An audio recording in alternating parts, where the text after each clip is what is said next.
Near mint condition, the home of collected editions. That cover's so awesome. Absolute format is the best way to own this store. Time to empty those wallets and fill those shelves.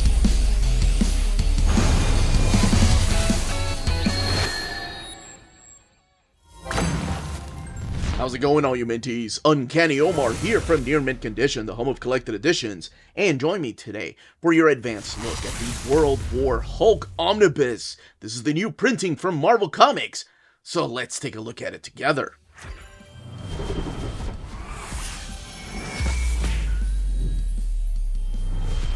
And welcome back, everybody. What we're looking at today is the Hulk World War Hulk Omnibus. This is the book that comes out on May 28th or 29th, depending on where you get your books. And a big thank you to David Gabriel and the fine folks at Marvel for sending us an advance copy of this omnibus. What we're looking at here is the direct market cover, and that is supplied by the gone way too early Michael Turner. And it just showcases the Hulk, drawn by him, and all of these other characters that play a part in this particular story, which we'll talk about when we open it up. Now, this is the direct market cover. On the left-hand side is your standard edition cover, supplied by David Finch. And that one is available everywhere. And yes, they do have a different picture at the bottom of the spine right there. But you do still have Greg Pak and John Romita Jr. as far as the billing, or the top billing of the book. Now, everything else underneath the dust jacket is the same. So, let's bring it back to this, but really, let's bring it back to this, because what we're looking at here is my original printing from 2017 and the new printing. Original printing was printed at the Donley printer, and the new printing also printed at the Donley printer. This is the image they are using for the new spine as well. And then this image for the direct market cover. And then on the back is identical, like the picture itself. It's a little bit brighter over here, a little more vibrant, actually. Madder than ever, stronger than ever. That is so true. We do have a new blurb over here, though. Brutal, intense, and chilling. That's from IGN. Over here, it's comicsbulletin.com. I don't know if that site is still around. Maybe that's why they changed it. But Den of Geek over here in this denofgeek.com, John Romita Jr.'s art is gorgeous to look at. The other thing that has changed is the font they are using for down here, telling you what's collected. This tells you a little bit about the book. And this has changed too. T Plus Marvel, giving you the full image of the Hulk right there by Gary Frank. And then the ISBN. Now, the retail price of the one in 2017 was $125. The retail price of this one here, printed in 2024, is $150. Let's look underneath the dust jacket, and we'll look at the art on board for both of them. On the left-hand side, Rage Against the World, giving you an idea of what's collected in here. That is the same image they're using for the spine. And over here's a little bit about the creators. Now, underneath the dust jacket of the original one is, interesting, this image of Iron Man and Black Bolt fighting the Hulk, the spine, whereas this is a wraparound image. That's, okay, we'll look at that here in a second, because there is Black Bolt and the Hulk, and there's Doctor Strange against the Hulk. So that's really interesting, and it looks like it's zoomed in, whereas that one shows, like, the actual scale of the image. But this looks like this now. That is the art on board, all of it by John Romita Jr. Now, we are going to crack the book open, talk about the stories in here, show off the artwork, what's collected in the build, and then we'll do a comparison to the original printing. Okay, let's go ahead and crack the book open. You have your green end sheets, which is very similar to the original printing. As a matter of fact, I think it is similar to the original printing. World War Hulk title page right there. And your credits, which is very important because as you're flipping through here, you're going to notice that there are no credits given throughout the book. And this is a little bit of behind the scenes of who put the book together. All right, let's talk about what's collected in here. Collected in here is World War Hulk Prologue, World Breaker, World War Hulk 1 through 5, Incredible Hulk 106 to 111, Iron Man 19 through 20, Avengers The Initiative 4 through 5, Irredeemable Ant-Man 10, World War Hulk X-Men 1 through 3, Ghost Rider 12 through 13, Heroes for Hire 11 through 15, Punisher War Journal 12, World War Hulk Gamma Corps, and that is issues 1 through 4, World War Hulk Frontline 1 through 6, World War Hulk After Smash One Shot, the World War Hulk After Smash Damage Control 1 through 3, World War Hulk After Smash Warbound 1 through 5, and then Planet Hulk Saga, rather, which I'm surprised they didn't started off this particular book with. And it has 1,304 pages and retails for $150. Now, before I go any further, I am going to talk a little bit about what happened previously that led to this. So I'm going to be talking about Planet Hulk, because Planet Hulk happens right before this. Then after this is Hulk by Jeff Loeb and Ed McGuinness. So, just in case, spoilers going on to pretty much talk about what happened in Planet Hulk. Okay. Everybody was warned, so let's go ahead and start. Alright, what happened previously? Well, previously, after the Illuminati sent Hulk to another planet to go and live in, I'm talking about not all the Illuminati, but mainly Black Bolt and Iron Man and Doctor Strange and Reed Richards, because remember, Namor said, no, that doesn't sound like a good idea. They sent him to another planet. Now, he was supposed to be by himself. It's an isolated planet. However, he ended up going through a wormhole and ended up on Sakaarn. And over there, he met the Red King, and he met other people. And it's like the gladiator type of planet. And these other people became his warbound.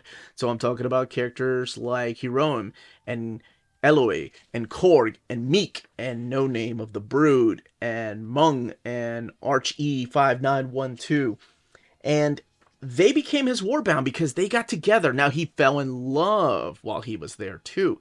Fell in love with Kyra of the Shadow People. Now, at the end of Planet Hulk, Sakaarn blows up because of a bomb that he blames the Illuminati for, that was on his ship that crash landed on Sakaarn. So him and his warbound decide to come to Earth because that bomb killed so many people. So he decides, you know what, I was going to leave a peaceful life up here. However, the Illuminati destroyed every bit of happiness I found. I'm going to go get revenge. And so Worldbreaker Hulk, the Hulk as he's known on that planet, decides to get together with his warbound, get on a ship, and come back to Earth. And that's what kicks off World War Hulk.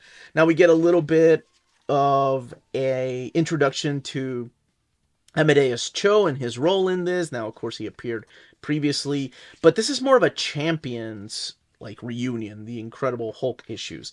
And then we get the prologue, Worldbreaker, which is just him fantasizing about what he's going to do with the Illuminati once he gets his hands on them. And the Warbound doesn't know exactly how to deal with it. They don't know if he's going to be able to control all this, or if he's going to get his emotions take the better of him. So it's a really cool prologue to kick off this freaking crazy yet amazing crossover. I'm a big fan of this particular crossover. I love it just because if you love the Hulk smashing the entire Marvel universe, this is the book. This is the one. Now, the prelude, or prologue rather, was written by Peter David. And then we kick off the main event with World War Hulk 1. Now, first order of business, again, he wants to go and get revenge on the Illuminati that sent him there. He is smashing through asteroids. This is the strongest Hulk has been. Now you have Greg Pak writing the main event and John Romita Jr. drawing it. He stops on the moon, and this is one of my favorite moments. I promise I'm not going to go through the whole thing. I will talk about the mapping here in a minute. But he stops on the moon because his first order of business to take out Black Bolt, who was one of the Illuminati. And of course, Black Bolt's this character that if he whispers a word, that can completely destroy you, shatter your bones. So, Medusa's trying to stop. She's like, hey, Black Bolt has defeated you before. This is suicide. But what they don't know is how strong the Hulk has become. Now, it's also very important to note that Hulk is smart Hulk during this run. He's not dumb Hulk. He's not gray Hulk. He is smart Hulk. He can communicate. And he's also World Breaker Hulk, meaning that he is the strongest he's been.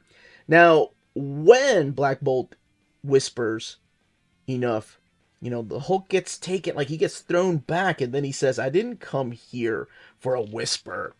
I wanna hear you scream. Oh my gosh, what a badass moment. Now, the Earth knows something is happening. There's a ship that's coming to Earth, and the Hulk just throws his holographic image out there like, hey, look, puny humans, I'm coming back to Earth.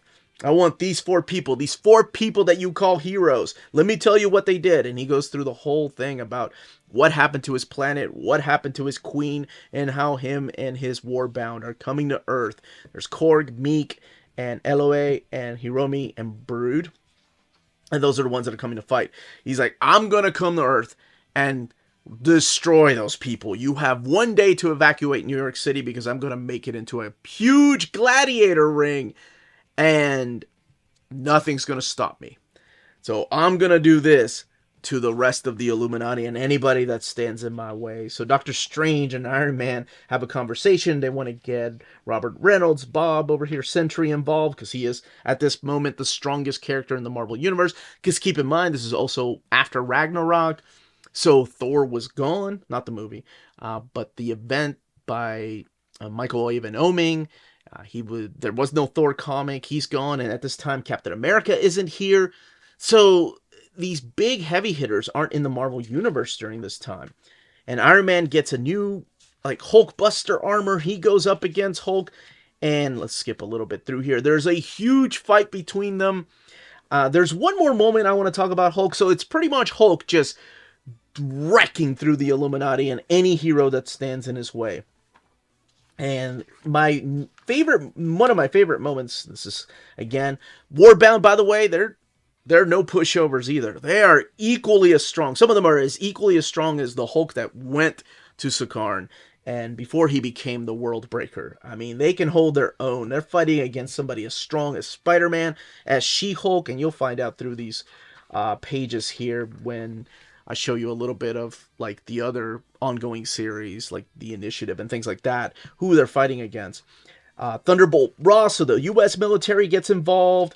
Eventually, one of my favorite moments that happens is Doctor Strange is, trying to calm him down. It's like, Bruce, all these horrible things have happened. He's fighting him on the outside and on the inside, mentally. And he's making him remember all these horrible things. And he's like, Bruce, it's easy. The Hulk is actually able to change back into Bruce Banner, which we hadn't seen yet. And then he's like, I got you, Bruce. I've got you. And he's like, yeah, and I've got you. And he turns into the Hulk and just breaks his hands, meaning that Doctor Strange can't do any more sorcery. Oh, it's so awesome. Now, it's only 5 issues, so I'm going to let you read it for yourself and see what happens and what happens at the end that leads into Hulk by Jeff Loeb and Ed McGuinness, and we'll go to the Incredible Hulk. So yes, if you're a fan of omnis that are mapped in a great reading order, this isn't one, unfortunately. This is practically just a reprint of what they did before. They put the main event at the beginning with the prologue at the beginning, and then that first issue of the Incredible Hulk 106 to kind of show you what Amadeus Cho and the Champions are doing. And then they give you everything after World War Hulk. Now, the After Smash and the Warbound miniseries, those are mapped properly. I wish they had mapped the Hulk issues in between at the very least, but those are after, and that is just how the Champions are dealing with the Hulk. Now, the other things, it makes complete sense. X-Men is really almost ambiguous as to when it's supposed to take place. I love the fact that they have these discs, like he did in Planet Hulk. But anyway, that's how it's mapped. You have the Hulk issues, the Incredible Hulk issues that focuses on Hercules, and a reunion with the Champions, as well as Scorpion and Amadeus Cho, trying to take out the Hulk and trying to help out other people behind the scenes that you don't really see in the main series. Then after that, you get other ongoing series that tie into the Hulk, like The Initiative right here, or over here is Iron Man. Iron Man and The Initiative, I understand why they kept in the back. I mean, technically you could have World War Hulk and then Iron Man, and then, Iron Man during this time is the director of S.H.I.E.L.D., by the way, issue 19. And then the X-Men miniseries, because I feel like the X-Men miniseries take place between issues 1 and 3, even though they're ambiguous as to when it takes place, so I can understand why those are back here. Like Ant-Man you can throw in the back, because I mean, the Hulk shows up, but Ant-Man plays such a minimal role through it. The X-Men is a lot of fun because the Hulk knows that Professor X was a member of the Illuminati. So when he approaches him, he's like, look, I know you didn't have anything to do with the Illuminati, but how would you have voted? Me to stay or me to get shipped off to another planet? So he comes in and just wrecks the X-Men. He has an awesome fight with the new X-Men. He's got a fight with the X-Men, like another fight with Wolverine. I love the way that he fights Wolverine. This is by Christos Gage that does this particular book. Andre DeVito does the artwork. And eventually, the rest of the X-Men come in, and Juggernaut. Then we have the Ghost Rider issue here. So, yes, I wish that this was mapped a little bit better. If you're an Event Omni guy and you have to have your stuff in reading order, this does not have it in reading order. And if that bothers you, just keep that in mind, because that's the same way the original printing was mapped. So here he's dealing with the Initiative, the Heroes for Hire, and pretty much the Heroes for Hire goes for a long time, and that features the characters of Korg and how they're fighting some of other Earth's heroes, and it features the character of Scorpion. This is the one issue of the Punisher War Journal with Ariel Olivetti on artwork, and how Frank Castle is dealing with the Hulk problem. I kind of like it, but again, it's not really important because it's not really impacting Hulk. And then we get, this is the Gamma Corp issues right here. And then we do have, in between chapters, you do have, variant covers sometimes. This is the Gamma Corp that features the character of Gray, among other Gamma Corp members, and which side they're going to take. Are they going to take the Hulk side, or are they going to take humanity's side? So you have characters like Mess, and Griffin, and Prodigy, and Mr. Gideon. This is before the Gamma Corp Black. And just showcasing some more of this artwork. This is the Frontline book, I believe. Yeah, this is Frontline, which is just the story of World War Hulk, but how it's affecting the rest of the Marvel Universe, told through Sally's point of view, who's a reporter, and Ben Urich, of course. And they've had, is that My Name is Earl? Kind of look like My Name is, oh, it is! The characters from My Name is Earl. I don't think I've ever noticed that. Anyway, they've done this with Civil War, and they did it with House of M, but it wasn't called Frontline. It was called something else. Oh, what was it called? Generation M, I think is what it was called. This is more of the Heroes for Hire and how they're working together. There's also Damage Control, which is in the After Smash issue. So there is an Aftermath issue of the Incredible Hulk, and that is found right here. So that's properly put. The After Smash issues are properly put here. This is the aftermath of what happened to the Hulk. You can find out by reading it, and then this is where you go. So those are properly placed. You also have Damage Control that features characters like Black Goliath trying to pick up the remains of the city and what the Hulk wrecked through there. And then Warbound. What's going on with the rest of the Warbound after the Hulk, World War Hulk, ends? And I don't want to flip too much through there because it will reveal who the characters that are still alive from the Warbound are. So let's get to the back here. So in the back, we do have these particular extras. And these are just funny World War Hulk stories by Chris Giarrusso. Almost butchered that name. And I'm surprised the saga, this is the saga of Planet Hulk, isn't in the very front. Just kind of giving you an idea of who these characters are. They did the same thing with the original printing. And as far as other extras in the back, not very many, because in between issues is where you get a lot of the sketches and the variant covers. But there is the script right there and sketches of the Gamma Corp and unused pinups. And then the connecting covers of all 5 issues by John Romita Jr. Original art up there. And then the second printing right there. And your end sheets. All right, let's look at the binding of the book. 1,304 pages, and that's one hell of an eye on that sewn binding. Now, as far as the paper stock they're using, it's not quite as thick as the Mega Print paper stock they're using. And I'll compare it. Actually, let's go ahead and compare it. Wanted to compare it to the original printing here from 2017. Both printed at the same printer. But I wanted to look at the way it laid over, and the colors, and of course the paper stock that they use for both of these. So the paper stock from the 2017 printing is just, it feels at least to me, just a little bit thicker than the new printing. Not by much. As a matter of fact, the bleed through is identical. You can see a little bit of the art coming from the opposite side on both printings. The new printing and the original printing. Like the borders right here from the frames. Same right there. It just feels, and I could be wrong, just a little bit thicker than the new printing. It's not bad. It's just a little bit thicker. Now, I did want to look at how it laid over. So, there we go. We have the way the original printing laid over and the new printing. And honestly, it's looks about the same as far as gutter loss. Maybe a little more over here than over here. But I did want to also show the eye of the original printing looking that big compared to the new printing. Let's actually look at the connecting covers in the back. So this is the way that it looks in the original printing and the new printing. Colors look a little more vibrant in the new printing, even though it's the same printer. Honestly, in the back at least, gutter loss looks the same. But that's it. That is Hulk smashing the Marvel Universe. That, as they say, is that.